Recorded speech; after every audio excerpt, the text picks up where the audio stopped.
Sementara itu, Altair kemudian menjelaskan mengenai posisi mereka di hutan ini dan kemana arah tujuan mereka selanjutnya. Setelah semua anggota party mengerti, mereka lalu lanjut bergerak ke tujuan mereka. Party kemudian dipimpin kembali oleh Zephyr dan Altair yang sedang menikmati pemandangan hutan yang indah. Tapi, dengan tiba-tiba, Zephyr kemudian merasakan sesuatu yang tak beres yang berasal dari dalam hutan, dan itu berupa sosok seseorang. Karena itu, Zephyr kemudian berkata pada Altair bahwa ada yang harus dia pastikan sekarang ini.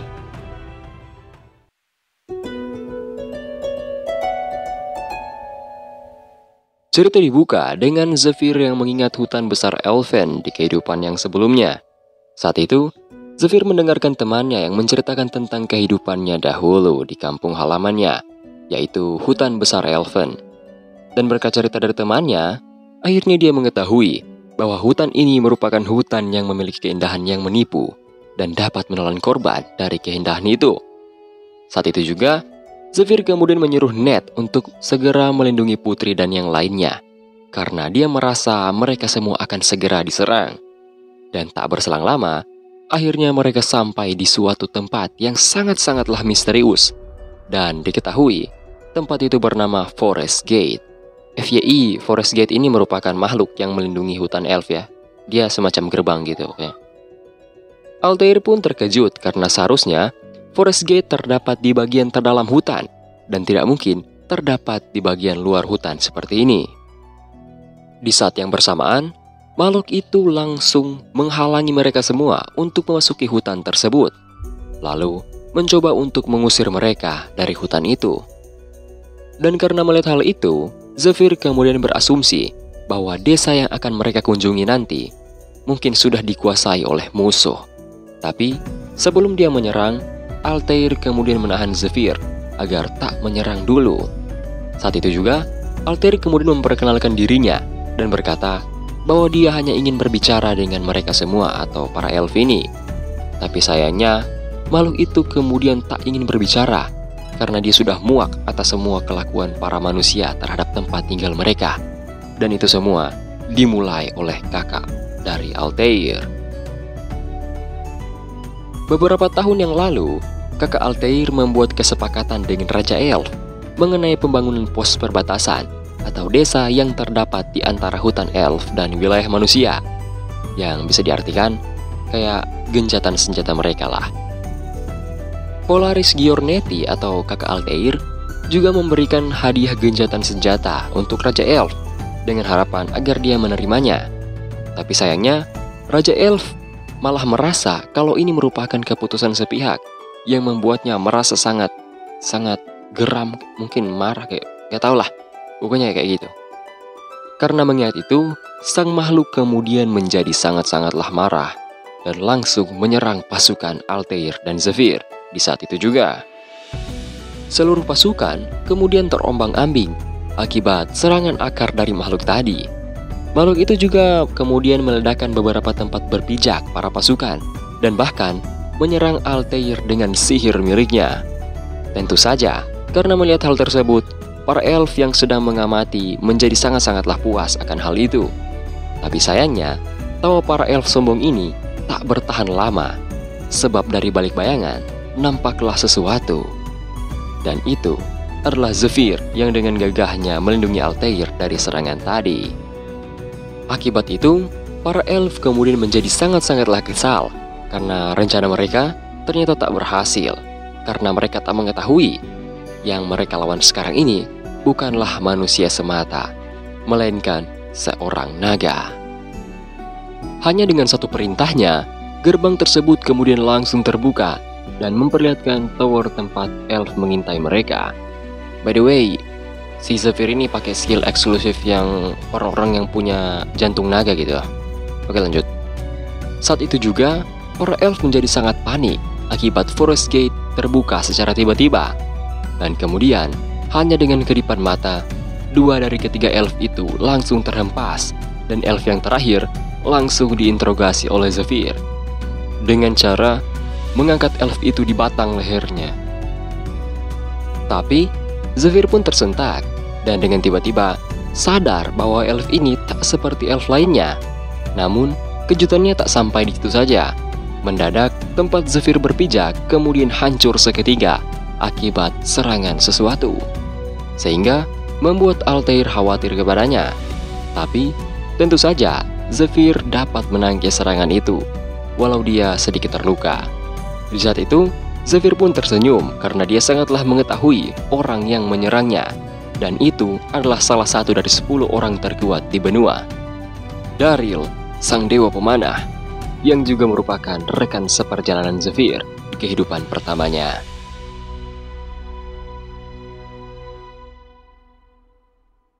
Di sini, Daryl kemudian menembakkan anak panahnya sekali lagi dengan bantuan Kiara yang saat itu memberikan koordinat Zephyr lewat telepatinya yang ditransfer kepada Daryl. Di saat yang sama, semua orang kebingungan dari mana sebenarnya mereka diserang.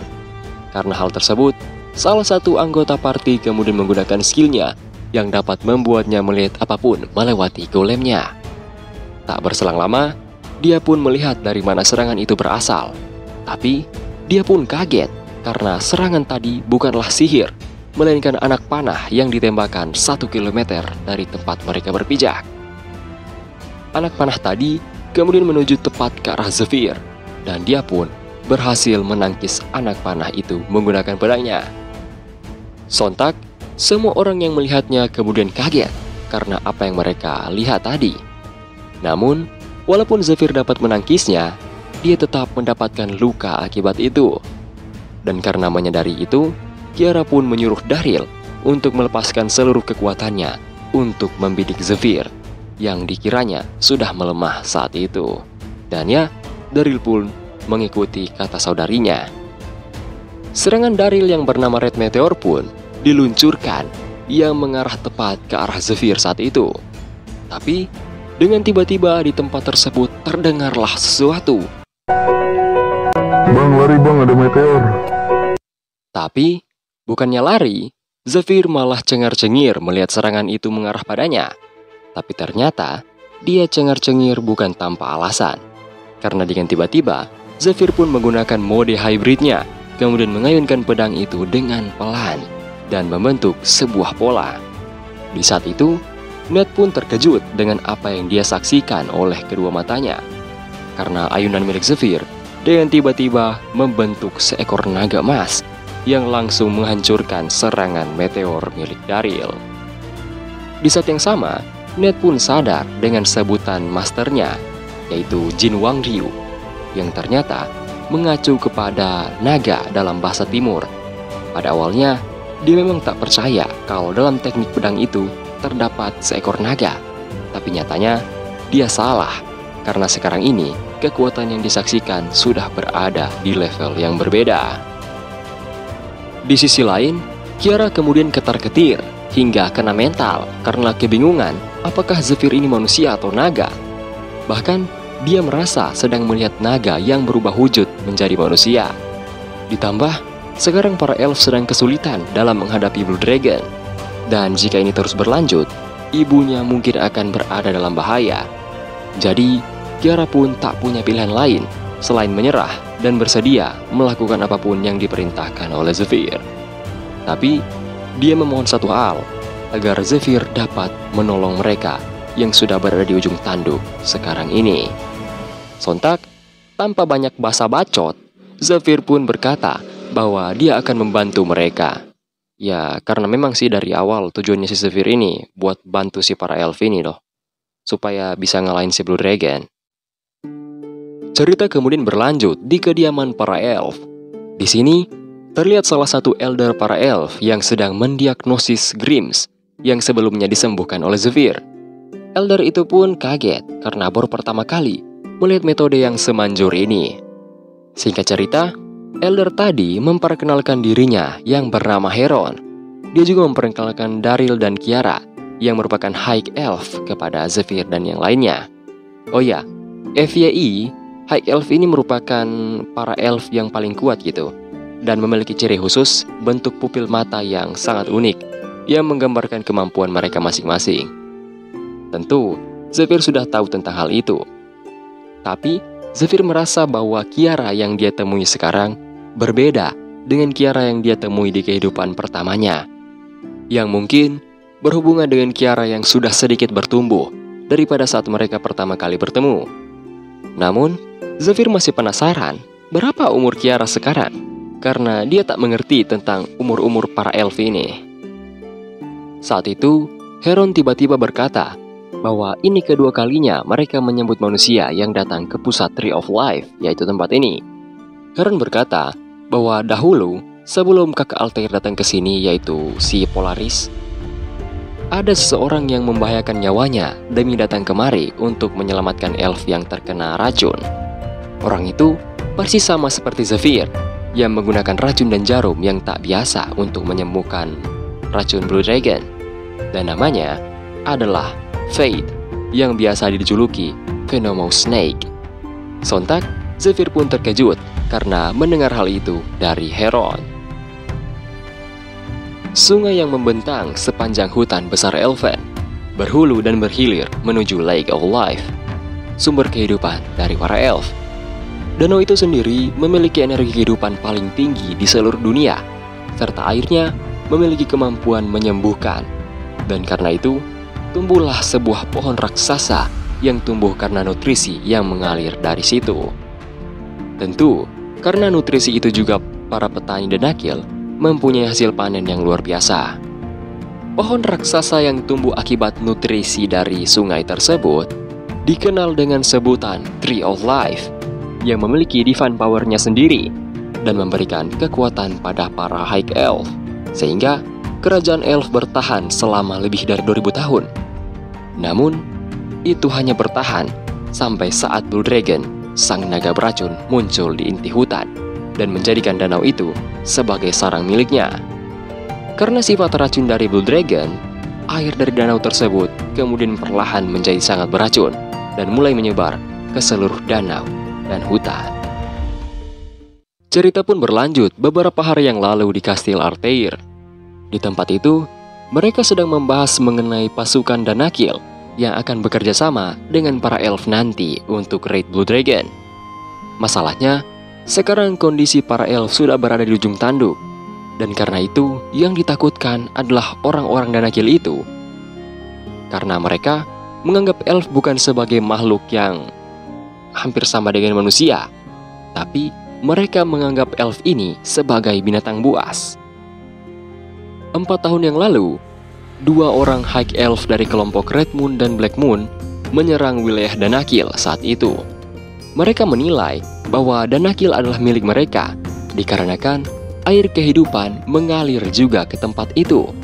Alhasil, para elf hampir bisa mengambil Danakil saat itu. Tetapi, hal tersebut dihentikan oleh Pangeran Polaris atau kakak dari Altair, dan para elf akhirnya melarikan diri ke dalam hutan setelah dikejar oleh Golden Dragon. Dan karena hal tersebut, perang kemudian berakhir dengan kemenangan pihak manusia. Tapi sayangnya, wilayah Danakil juga terkena racun setahun kemudian.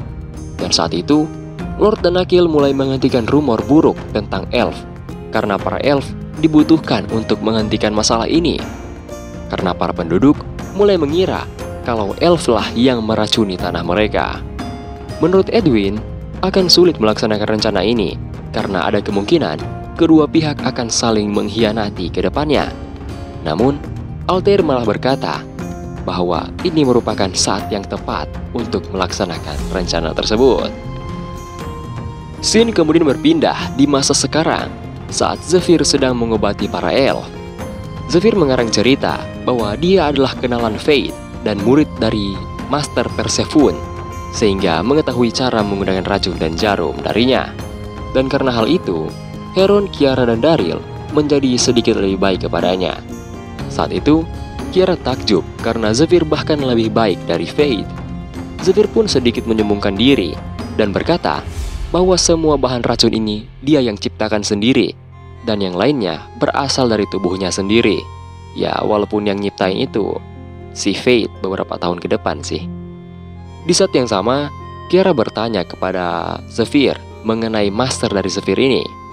Tapi, Zephyr pun menolak memberitahunya karena Persephone sekarang sudah runtuh akibat pengkhianat. Dan sebelum dia melihat Fate selamat, dia tak akan memberitahu itu kecuali jika Kiara memberitahunya di mana Fate sekarang. Seakan ingin membalas Zephyr, Kiara pun berkata itu tak bisa dia beritahu. Sontak, dengan tiba-tiba, Daryl pun malah memberitahu kalau Fate sudah pergi setahun yang lalu dari hutan ini akibat rumor mengenai racun yang dikiranya adalah perbuatan kenalannya. Dan setelah itu, tempat tadi dengan tiba-tiba menjadi sangat ribut akibat pertengkaran kakak beradik ini. Di saat yang bersamaan, Heron mulai berpikir tentang kejatuhan kerajaan elf akibat ditinggalkan oleh banyak sekali kelompok. Tapi, beruntungnya, Zephyr datang kemari dan menyelamatkan mereka. Di sisi lain, Zephyr mempunyai kemampuan penyembuhan racun Blue Dragon dan bahkan lebih kuat dari Daryl. Jadi, jika dia dapat membuat Zephyr berpihak pada mereka, maka mereka dapat menemukan seal box terakhir ratu yang ada di tengah area yang sudah terkontaminasi racun Blue Dragon. 3 tahun yang lalu, para kelompok High Elf yang dijuluki Moon berkhianat dan mencuri semua seal box selain yang berada di area tengah. Mereka berencana membangun peradaban mereka sendiri dan meninggalkan tempat ini yang sudah bisa dibilang beracun. Saat itu, Heron mencoba menghentikan mereka semua untuk pergi dari sini, dengan kata lain, untuk tidak mengkhianati ratu. Tapi, para High Elf sudah muak dengan hutan beracun, dan mereka menyalahkan kalau ratu merupakan pemimpin yang tidak becus dalam memimpin mereka semua. Karena dia hanya berbaring di tempat tidur, bahkan sebelum terkena racun Blue Dragon. Ditambah, dia juga tak dapat menghentikan tindakan bodoh Red Moon dan Black Moon dalam menyerang wilayah manusia beberapa tahun yang lalu. Ditambah, Red dan Black Moon sekarang bekerja sama mencuri seal box dan melarikan diri dengan membodohi mereka semua. Jadi karena itulah, para High Elf yang lain akan pergi dan membuat kerajaan mereka sendiri, di mana mereka bisa memerintahkan elf yang mengikuti mereka. Saat itu, Heron ditinggalkan oleh para High Elf itu. Namun ternyata, Heron memilih tinggal di sini bukan karena kesetiaannya kepada ratu, tapi karena seal box yang ditinggalkan oleh ratu yang berada di area tengah. Pada awalnya, dia ingin memanfaatkan Daryl, tetapi karena Daryl punya sifat merepotkan, dia langsung mengurungkan niatnya. Dan sejujurnya, dia juga ingin meninggalkan hutan beracun ini setelah dia mendapatkan seal box milik ratu itu. Karena itulah, dia yakin kalau sekarang merupakan kesempatannya. Dia berbuat banyak perbuatan baik kepada Zephyr agar Zephyr yakin bahwa dia tidak berniat jahat. Bahkan, dia juga melakukan hal yang sama pada para penduduk Denakil agar supaya mereka mau bekerja sama dengannya. Dan di saat dia berhasil membuat Zephyr mengambil seal box itu, dia dengan percaya diri berkata bahwa dialah yang akan menjadi Raja Elf selanjutnya. Cerita pun berlanjut pada Edwin yang membicarakan kekhawatirannya pada sang ayah mengenai pengkhianatan penduduk Denakil saat raid nanti. Tapi akhirnya, Edwin sadar bahwa semua dugaannya itu sudah salah karena para penduduk Denakil sangat-sangat gila agama, apalagi jika itu berhubungan langsung dengan Dewi Arya.